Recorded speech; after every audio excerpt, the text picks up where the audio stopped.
Well, now listen. Let me ask you this. What if the Prime Minister of India, all the way from New Delhi, looked straight across the ocean and sent a message, not to politicians, not to CEOs, but to you, the Indian techies living right here in America? What would he say? Is it a warning, a call to action, or maybe a once-in-a-lifetime opportunity? Why now, and why so urgent? See, there's something behind these words that could change the way you look at your career, your future, and even your home country. Stick with me because you're going to want to hear this. Now, let me tell you something, because this right here is different. See, when a leader like Prime Minister Modi opens his mouth and says something urgent, usually he's talking to governments, presidents, big CEOs, and the type of folks who sit in offices with $1,000 suits and gold pens. But this time, oh no, this ain't that. This message ain't wrapped up in policy papers. It ain't going through some long speech at the United Nations.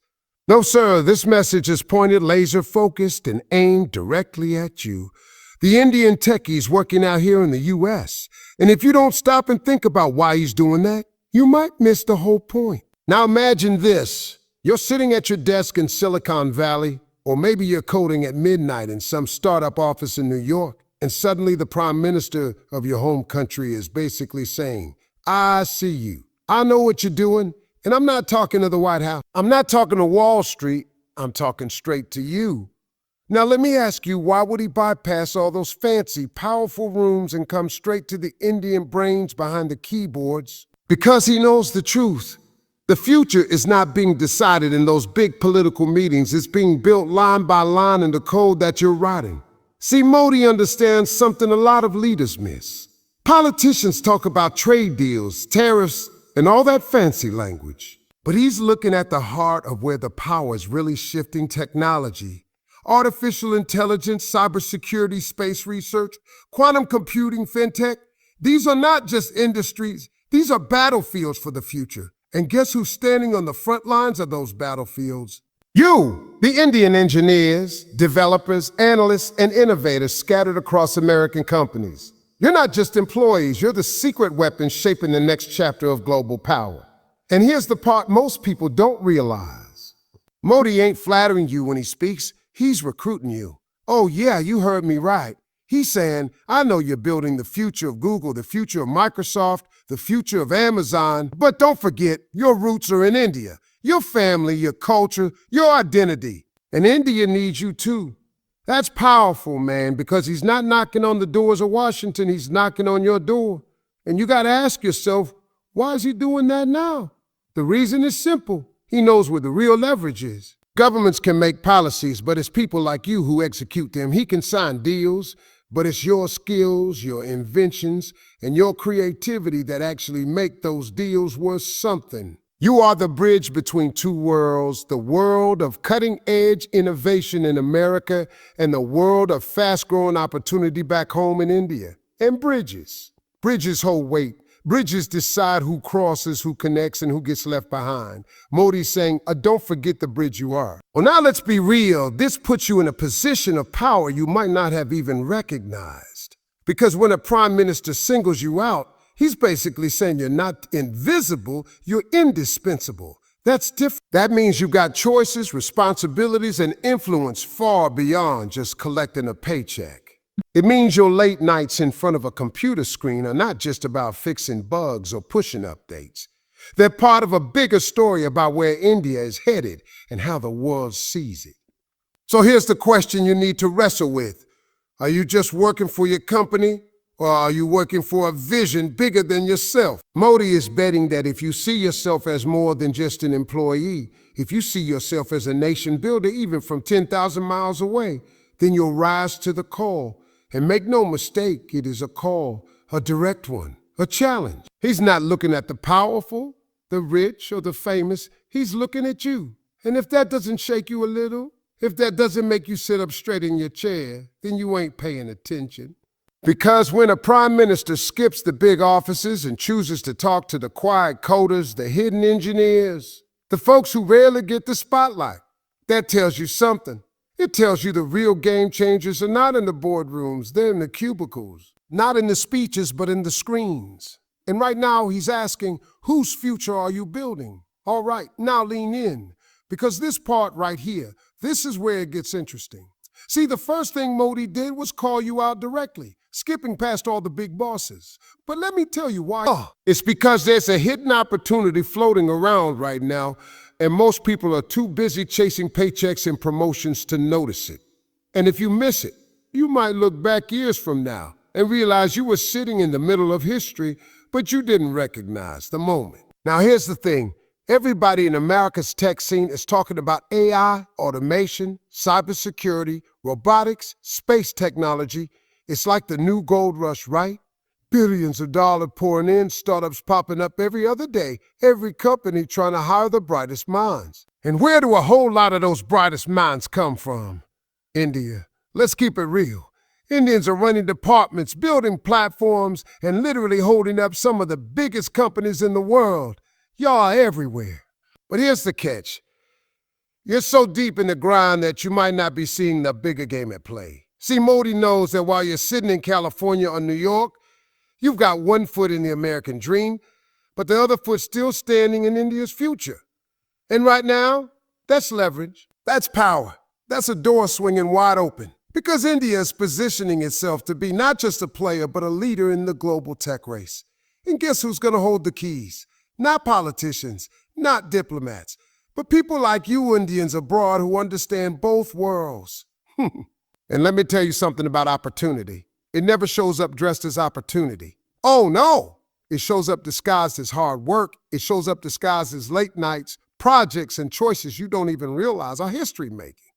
That's why most people miss it. They think, I'm just coding. But Modi's saying, oh, no, you're not just coding. You're building the very tools that will decide which countries rise and which ones fall in the next 20 years. That's not just work. That's destiny disguised as a deadline. Now think about it. If you keep pouring your genius only into American companies, sure, you'll get the salary, the car, the big house. Nothing wrong with that. But what if the very same skills, the very same ideas could also turn India into the tech powerhouse of the next generation? That's the hidden opportunity. It's not about leaving one for the other. It's about realizing that you right now have the power to play both fields. And trust me, most folks don't see that. They think it's either or. But Modi, he's saying it's both, and you can build here and still shape there. And here's the part that'll make you stop and think, this moment won't last forever. See, timing is everything. 10 years ago, India wasn't in the same position it's in today. 10 years from now, the race might already be decided. But right now is the window. The door is open. The world is looking at India. And Modi is saying, Techies abroad, don't just watch this happen. Be the reason it happens. So let me ask you, when that call comes, are you going to say, oh man, I was too busy with my 9 to 5? Or are you going to step back and realize you're holding a once-in-a-lifetime chance? Because hidden opportunities don't send invitations with gold lettering. They whisper. And right now, Modi is making sure you hear the whisper loud and clear. All right, now let me break this down for you because this is the part where a lot of people get it twisted. See, when leaders talk, they know how to dress up their words. They'll smile, they'll clap for you, they'll throw compliments left and right. And you sitting there thinking, man, I must be doing great. But behind every compliment, there's a challenge hiding. And that's exactly what's happening here with Modi's message. He's saying, Indian techies, you are brilliant, you are world-class, you are driving the innovation of the future. Now on the surface, that sounds like a standing ovation. That sounds like you're being lifted up on people's shoulders, carried out like a champion. But let me tell you something, sometimes the bigger the compliment, the heavier the responsibility, because wrapped inside those words is the real meaning. If you're that good, then why aren't you shaping the future of your own nation too? Now think about it. When someone says you're the best, that's not just praise, it's pressure. If I tell you you're the smartest person in the room, what happens the next time you walk in that room? Everybody expects you to prove it. And if you don't, well, suddenly that compliment feels like a weight dragging you down.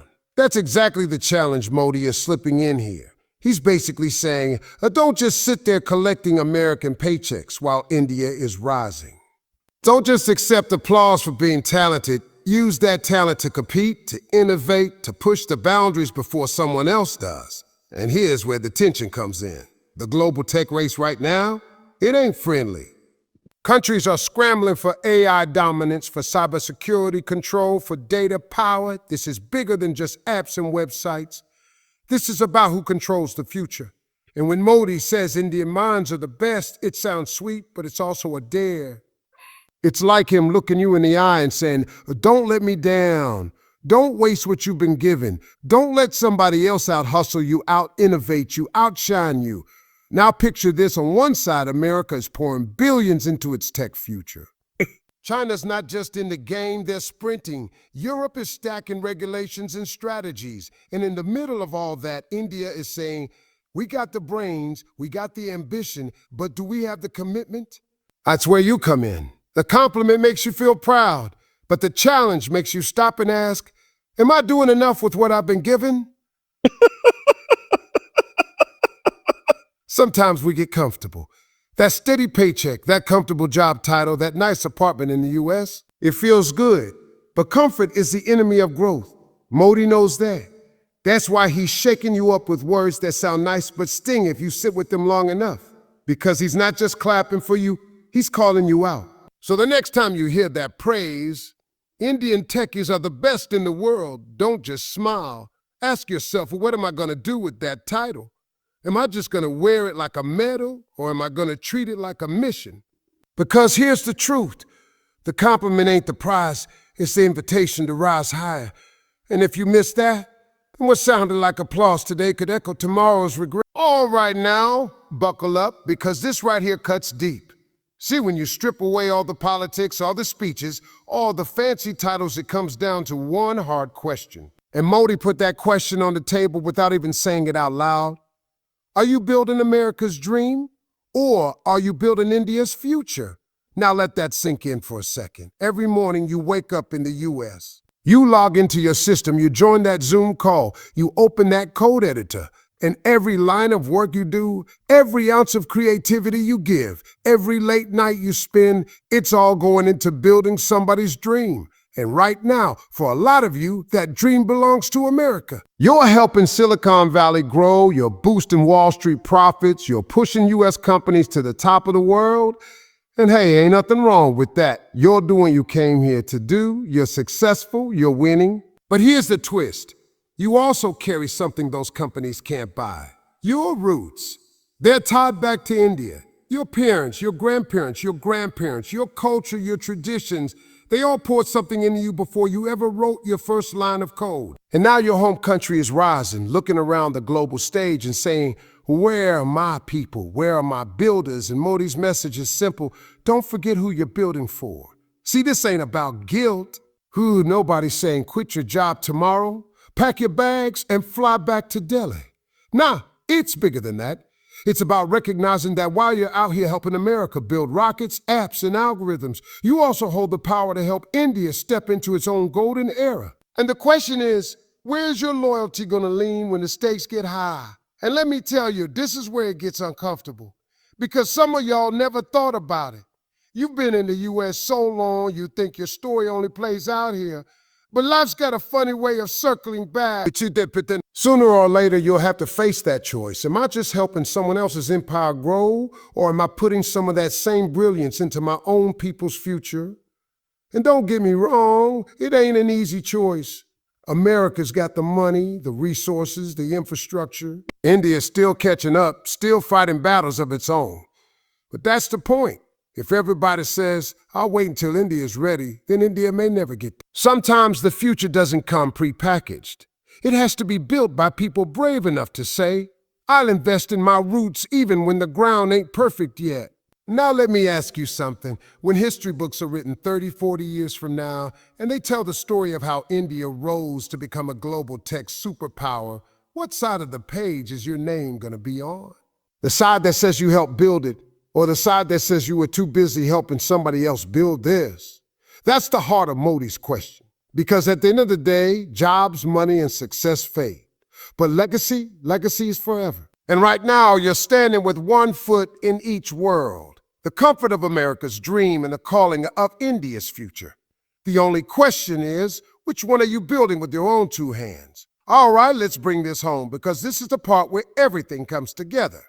See, Modi's words weren't just polite talk, they weren't just compliments, and they sure weren't just another political speech. No. This was urgent, and urgency means one thing. The clock is ticking. He's basically saying, time's not waiting on you. The future ain't gonna pause until you're ready. The world is moving fast, and if you don't move now, you might miss your shot. Now let's be real. You already know how fast this tech game is moving. 1 year ago, half the world hadn't even heard about AI like ChatGPT. Today, it's everywhere. Schools, offices, governments, that's how fast the world flips. And here's the scary part. Whoever leads in these next few years is gonna own the next few decades. That's why Modi's not whispering, he's shouting. Because if Indian talent abroad doesn't seize this window, India might fall behind while somebody else runs away with the crown. And urgency ain't just about technology. It's about you, your career, your skills, your decisions right now. This is the most valuable they'll ever be. You're in your prime, you've got fresh ideas, you've got energy. You ain't at the finish line yet, you're right in the middle of the race. And Modi's message is like that coach on the sidelines yelling, don't slow down now. Don't waste these years. Push, because what you do right here could rewrite your whole story. Picture it 5 years from now. Maybe you're running your own startup that's solving problems back in India. 10 years from now, maybe you're mentoring a whole new generation of Indian innovators who are changing the world. Or maybe, just maybe, you're sitting back wondering, oh man, what if I had listened? What if I had acted when the opportunity was calling? See, that's the thing about urgency. You only notice it when it's gone. And let me hit you with this. Opportunity never stays on the table forever. America's moving. China's moving. China's moving. Europe's moving. The question is, will India move fast enough? And Modi's making it crystal clear. That answer depends on you. Not just the government, not just the big companies, you. The coders, the dreamers, the engineers, the ones burning the midnight oil in U.S. offices right now. He's saying, don't wait for tomorrow. Tomorrow's already late. Act now. So here's the truth. This ain't just about choosing between two countries. It's about choosing between comfort and legacy, between playing small and playing global, between watching the future happen and being the one who makes it happen. That's the urgency. That's the challenge.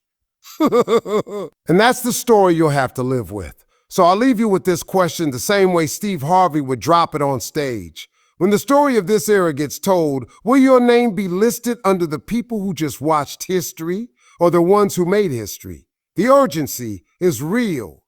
Ha! The time is now. The decision, that's all yours.